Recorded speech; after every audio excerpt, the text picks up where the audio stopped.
हुए तो क्या हुआ, सब कुछ जो उसमें उससे क्या हुआ कि सब पौराणिक प्रथा की जो रीति रिवाज है वो सब रीति रिवाज कलीसिया में आ गई। और आज भी वो रीति रिवाज हम कलीसिया में देख सकते हैं। तो उसके बाद जो है ये सब कुछ जो है वो बदल गया। और जैसे कि ये जो क्रिसमस जो है, ये क्रिसमस चालू हुआ 335 एडी में, यानी तब से क्रिसमस है। मगर जब ये चालू हुआ तो बहुत सारे लोगों ने कहा कि हम ये जो है ये क्रिसमस को मनाएंगे नहीं है, क्योंकि उसमें जो है उसमें पैगनिज्म है, उसमें सब जो पौराणिक प्रथा जो है उसमें है, इसलिए हम उसको मनाएंगे नहीं। और इंग्लैंड में भी जो प्यूरिटन्स होते थे उन्होंने भी साफ मना कर दिया मनाने को। और अमेरिका में भी मना नहीं थे। अभी सिर्फ 150 साल पहले अमेरिका में जो है ये क्रिसमस मनाने लगे। तो आज हम देखने वाले हैं कि ये जो डेट्स जो है, ये डेट किसने सेट की है, ये कहाँ से ये डेट आ गई है।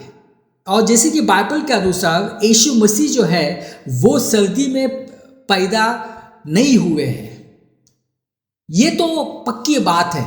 और उसकी अलग अलग वजह है। पहली वजह जो है हम लूका 2:10 में पढ़ेंगे। उस रात आसपास के खेतों में चरवाहा अपने झुंडों की रखवाली कर रहे थे। अचानक प्रभु का एक स्वर्गदूत उनके सामने प्रकट हुआ और प्रभु की महिमा का तेज उनके चारों ओर चमका और वे डर गए। पर स्वर्गदूत ने कहा, मत डरो, मैं तुम्हें सब लोगों के लिए बड़े आनंद का शुभ समाचार सुनाता हूँ। आज दाऊद के नगर बेथलेहम में तुम्हारा उद्धारकर्ता मसीह प्रभु जन्मा है। तो भाई बहनों, जैसे कि इज़राइल में जो है ये दिसंबर महीने में बहुत ठंड होती है और कोई भी इंसान बाहर जा नहीं सकता है। अगर इंसान बाहर जा नहीं सकता है तो ये जो चरवाहा जो है ये अपने भेड़ों को लेके जो है वो खेत में क्या कर रहे थे। क्योंकि अगर इंसान बाहर जा नहीं सकता है तो ये जो चरवाहा जो है ये अपने भेड़ को लेके कैसे खेत में वो रात गुजर सकते हैं। ये जो बात जो है ये बात इम्पॉसिबल है, क्योंकि यहाँ पे लिखा है उस रात के आसपास खेतों में चरवाहा अपने झुंडों की रखवाली कर रहे थे। अभी यहाँ पे लिखा है खेतों में, यहाँ पे ऐसा नहीं लिखा कि कोई दूसरे जमीन के ऊपर, यहाँ पे लिखा है खेतों में। तो भाई बहनों, ठंड के समय जो है चरवाहा जो है वो खेतों में हो ही नहीं सकते, क्योंकि बहुत ठंड रहती है। तो कब हो सकते हैं? क्या ये गर्मी में हो सकते हैं? क्या ये स्प्रिंग सीजन में हो सकते हैं? नहीं, क्योंकि उस वक्त जो होता है खेत में क्या होती है, फसल होती है।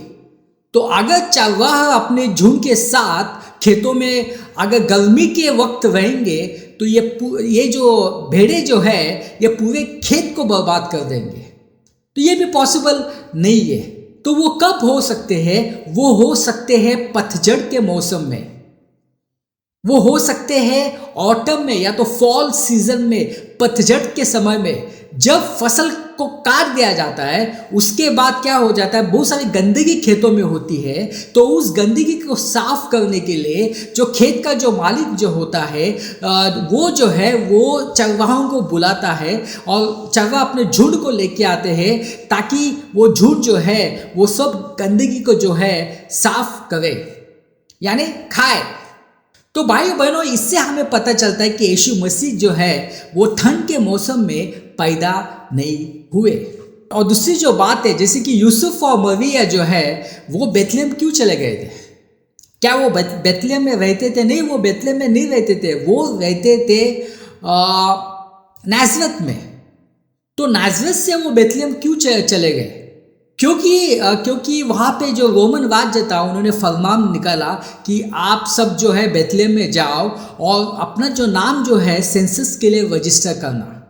तो भाई बहनों, कोई भी गवर्नमेंट जो है, कोई भी राज्य सरकार जो है वो ऐसा कोई हुक्म निकाल नहीं सकते कि ठंड के मौसम में जो है लोगों को बोले कि तुम जाओ बेथलेहम में और वो अपना नाम जो है वो रजिस्टर करा, तो कोई भी जो सरकार जो है वो ऐसा कर नहीं सकते, इम्पॉसिबल है। तो ये दोनों से हमें पता चलता है कि यीशु मसीह जो है वो ठंड में जो है वो पैदा हुए ही नहीं है। अभी तीसरी जो बात है वो बहुत इंपॉर्टेंट है, जैसे कि जकरिया और एलिजाबेथ की बात। और जैसे कि आपको मालूम है कि एलिजाबेथ जो थी वो मरिया की कौन थी, वो कजन सिस्टर थी। और बाइबल बताती है कि जब एलिजाबेथ प्रेग्नेंट हो गई उसके बाद 6 महीने के बाद मरिया प्रेग्नेंट हो गए।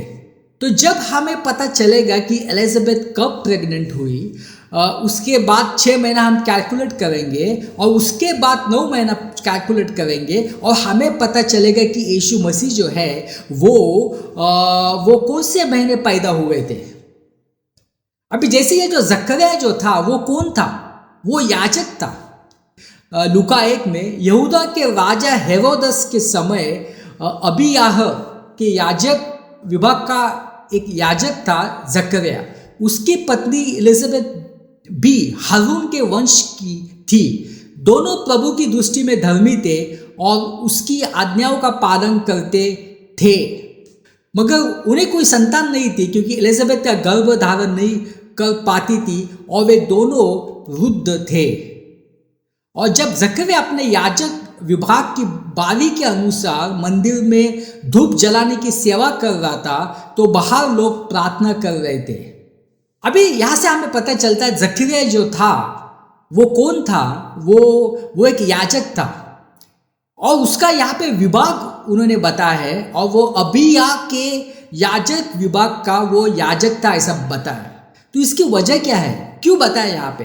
देखो, अगर ये याजक है उसका काम क्या था कि मंदिर में जाके जो धूप होती है उसको जलाना, तो वो कभी भी जो है वो मंदिर में जाके अपनी सेवा दे नहीं सकते।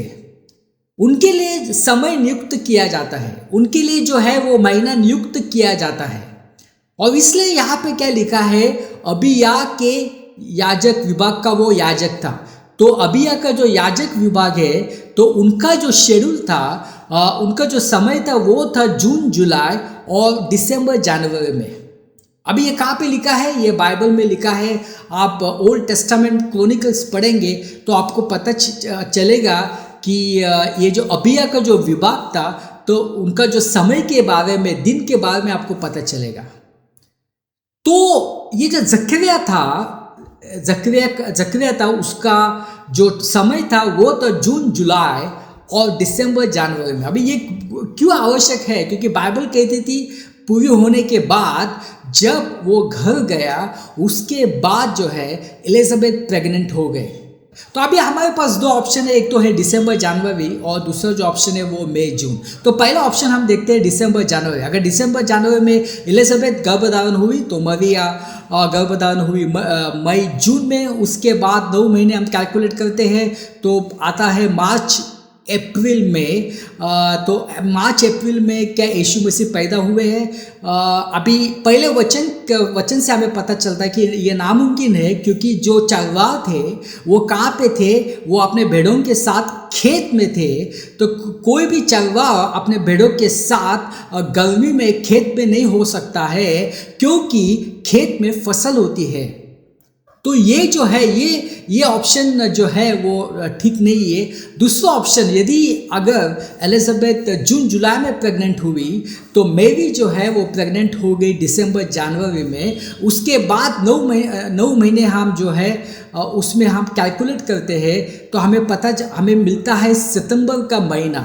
तो सितंबर के महीना यीशु पैदा हो गए। तो ये जो ऑप्शन है ये ऑप्शन सही लग रहा है, क्योंकि जो चरवाह जो थे वो खेत में थे। तो वो खेत में कब हो सकते हैं? वो खेत में हो सकते हैं पतझड़ का मौसम में, ऑटम में, फॉल सीजन में, जो कि इज़राइल में सितंबर महीने में आ जाता है। तो बाइबल के अनुसार देखो, बाइबल के अनुसार हमें पता चलता है कि यीशु मसीह जो है वो सितंबर में पैदा हुए थे, वो दिसंबर में पैदा हुए ही नहीं थे। तो ये जो डेट जो है 25 दिसंबर ये किसने सेट की, तो ये हमें मालूम होना चाहिए। तो उसके लिए जो है हमें मालूम होना चाहिए ये जो क्रिसमस जो है उसको वो ये जो शब्द है वो कैसे आया। अभी क्रिसमस का मतलब क्या होता है, क्राइस्ट प्लस मास, तो दोनों को कंबाइन करके ये जो है ये शब्द आया है क्रिसमस। तो अभी ये आश्चर्यचकित बात है कि हम उसको गलत प्रोनाउंस क्यों करते हैं। यदि हम कहते हैं कि क्राइस्ट प्लस मास से क्रिसमस आ गया है, तो हम जो है हम क्राइस्ट मास क्यों नहीं कहते हैं, हम क्यों क्रिसमस कहते हैं। तो यह भी बात सोचने जैसी है। तो इसका मतलब है कि जो क्राइस्ट का जो उल्लेख वहां पे हुआ है वो क्राइस्ट नहीं है, वो है क्रिस क्रिंजल। अभी क्रिस क्रिंजल का मतलब क्या होता है, ये जो एक जर्मन शब्द है उसका वो एक सांता क्लॉज का दूसरा नाम भी है क्रिस क्रिंजल। क्योंकि अगर हम कहते हैं कि वो क्राइस्ट प्लस मास के, तो हम जो है उसको प्रोनाउंस करना चाहिए क्राइस्ट मास, मगर हम प्रोनाउंस करते हैं क्रिसमस। और दूसरी बात ये जो है यहां पे क्या आ गया, मास आ गया, मास। अभी ये मास जो है ये किस डिनोमिनेशन के साथ संबंधित है, ये जो है ये कैथलिक के साथ संबंधित है। तो इसका मतलब है कि जो रोमन जो राज्य था और उनका जो कलीसिया थी, उन्होंने क्या